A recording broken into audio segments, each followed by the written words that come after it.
The Korean-language survival drama Squid Game has been impressing Netflix subscribers ever since it debuted in September, and many viewers have already made it through the 9 episodes that make up the first season.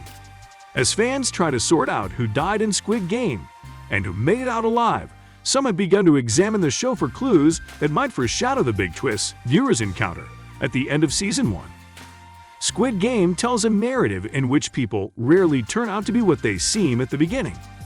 Even characters who are introduced as admirable, upstanding members of their community, such as Sang-woo, are hiding dark details. For the most part, the story revolves around a simple-sounding competition consisting of 6 children's games with 4 to 5.6 billion won on the line for the 456 competitors who enter the tournament. However, fans on Reddit, who are now rewatching the show, have noted some pretty noticeable clues laid out in Season 1 of Squid Games regarding Il-nam's connection to the competition. Reddit user JamlessJim listed points they felt were especially telling, with the 2 related to his performance in the first game, that being red light, green light. In that competition, Il-nam dashed forward with a smile on his face, and he was the only one who appeared to have fun. In addition, when the giant doll thing turned over to scan the participants, only Il-nam did not have a green highlight over his body. Number 3. When the fight breaks out at midnight, Il-nam climbs to the top bunk and tries to stop it by yelling. It is only after his cries for help that the front man stops the fight. Since he is the one in charge, in spite of being a player, the front man has to agree to his request. Number 4. Player 1's page is missing from the 2020 player file.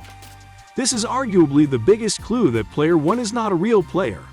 When undercover detective Junho discovers the file of players for the 2020 games in Episode 5, he opens the folder and finds that the first page is for Player 2. Player 1's details are missing because he never registered as an official player. Number 5. Il-nam doesn't make an effort to team up for the marbles game. Before playing marbles, the players are asked to get into pairs. With an odd number of players, one will be left alone. We later find out that the one who is left behind is not eliminated at all and returns to the bunks without even having to play the game. Il-nam knows this rule, as he was the one who made it up, and sits alone in a corner, hoping no one will choose him. But Gi-hun eventually chooses him, and the 2 end up playing each other. Number 6. Viewers don't see Il-nam being shot and killed. After Il-nam loses the marble game to Gi-hun, the gunmen arrive and hold a gun to his head.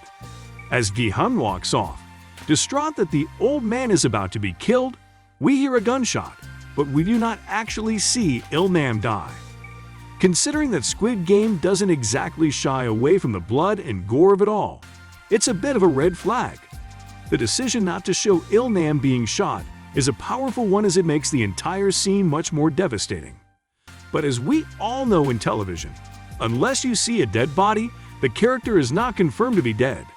Il-nam was also standing when he was about to kill, but viewers do not hear the sound of his body drop to the floor either.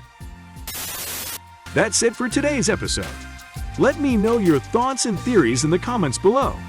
And once again, thank you for watching.